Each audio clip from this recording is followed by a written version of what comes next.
जय सिया राम। दुर्गम काज जगत के जेते, सुगम अनुग्रह तुम्हारे देते। हनुमान जी के अनुग्रह से, उनकी कृपा से संसार का कठिन से कठिन कार्य भी आसान हो जाता है। बहुत बार आप भक्तों के प्रश्न होते हैं कि न जाने क्यों जीवन में कई बार लांछन लग जाता है, आरोप लग जाता है।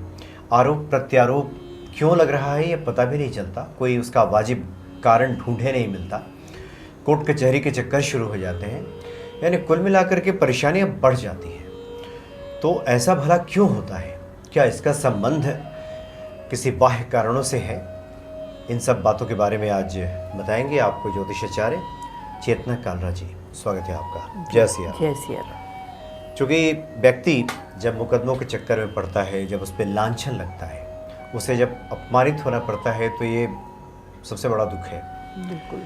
प्रतिष्ठा का हनन ये किन वजहों से होता है आखिर? क्योंकि बहुत सारे लोग ऐसा लिखते भी हैं कि जी देखिए न जाने क्यों ऐसा हो रहा है। क्यों हो रहा है। वैसे हम देखिए, बुजुर्ग भी कहते थे हमारे, हम भी कहते हैं कोर्ट कचहरी और अस्पताल से जितना दूर रहें तो उतना ही अच्छा है, क्योंकि ये ऐसी जगहें हैं जहाँ एक बार जाओ तो चक्कर ही चक्कर कटते रहते हैं। अब ऐसे ही मेरे एक जानने वाले थे, तो उनका ना ये कोर्ट केस पे बहुत पैसा खर्च हो रहा था, बहुत पैसा खर्च हो रहा था। तो उनको समझ ही नहीं आ रहा था। अब क्या है, ज़्यादा से ज़्यादा इंसान कहेगा मेरी पत्रिका देख दीजिए, ठीक है, और घर दिखाया नहीं था। तो बाई चांस उनकी जो वाइफ है उन्होंने मुझे बुलाया, तो मैं गई। तो उनके घर में क्या था, जो ईस्ट था, ईस्ट जो वेस्ट से ऊंचा था। अच्छा। उस वजह से क्या हो रहा था, अगर किसी के घर का ईस्ट वेस्ट से ऊंचा होगा, ढलान उधर कर दी, तो क्या होगा, कोर्ट कचहरी के चक्कर। मतलब जिस जमीन पे घर बना है जी, पश्चिम ऊंचा हो और पूरब नीचा हो, समतल हो या तो। अच्छा। उनका क्या था, ऊंचा था ईस्ट। ईस्ट ऊंचा था। अच्छा अच्छा, पूरब ऊंचा था। पूरब ऊंचा था। अच्छा, और पश्चिम डाउन था। डाउन था। अच्छा। तो उस वजह से उनका सारा पैसा वहाँ जा रहा था। अब ऑल्टरनेट कुछ होता नहीं, क्योंकि देखो सामान पड़ा होता है, घर बनाओ, क्या करो। तो उस स्थिति में हमने क्या करा, 2 कारपेट बिछवा दिए वहाँ पर, एक के ऊपर एक करके। तो क्या होगा, बराबर लेवल में आ गया। तो उनका धीरे धीरे करके उनका कोर्ट, जितना पैसा लग रहा था ना कोर्ट कचहरी में, सब रुक गया। अच्छा। जिसका भी घर का अगर पूर्वी भाग अन्य कोणों से ज़्यादा ऊंचा होगा, तो उसका सारा पैसा, ज़्यादातर पैसा जो भी कमाएगा ना, वो कोर्ट कचहरी में पैसा व्यर्थ होगा। अच्छा, बहुत सारे भक्तों के मन में भी ये जिज्ञासा रही, जैसे मेरे मन में आ रहा है कि चूँकि आप लोग तो वास्तु के लिए जाना होता है, कैसे पता चलता है कि ये ऊंचा है ये नीचा है? क्योंकि जो निर्माण होता है, निर्माण में तो जो मिस्त्री होते हैं, राजमिस्त्री, वो तो समतल मिला के बनाते हैं कुछ। ऐसा कैसे पता चलता है कि नहीं ऊंचा होता? है नीचा देखिए, है? 1 इंच का भी फर्क होता है ना, वो भी बहुत होता है। अच्छा, वो कैसे मापने का कोई हमारे यंत्र है? पास यंत्र हैं जिनसे अच्छा। हमें पता चल जाता है। अच्छा, रख करके माप लेते हैं कंपास से। हाँ, सब अच्छा। कुछ, बहुत सारी।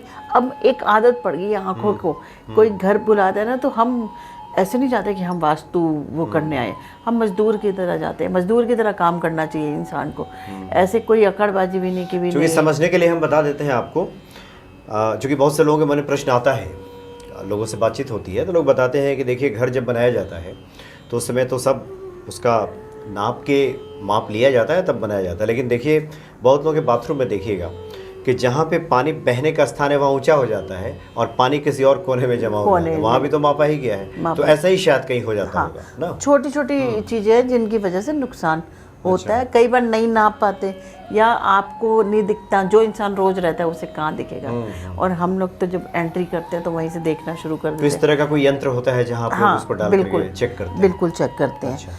और यदि घर का मुख्य द्वार पूरब यानी कि आग्नेयमुखी हो, तो घर का मालिक हमेशा सरकारी या अदालती विवादों में उलझा रहेगा।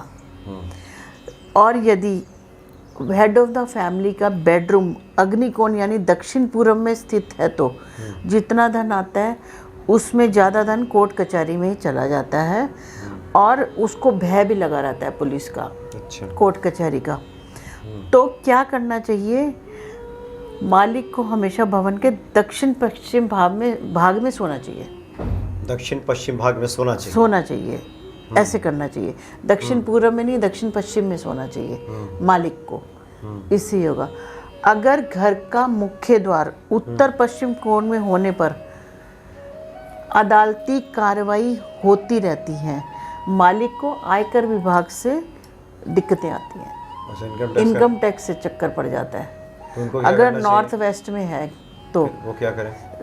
तो इस दिशा के अपनी एनालाइज करा के इस दिशा के उपाय करें। अच्छा। उपाय क्योंकि बहुत सारे हैं, ठीक है। तो एक बार तो उत्तर पश्चिम में घर है, दरवाजा है, उत्तर पश्चिम का दरवाज़ा चेंज नहीं कर सकते तो कुछ रेमेडीज़ उसकी करें, उपाय करें, जिससे कि उनको ये दिक्कतों से दूर हो जाएंगी।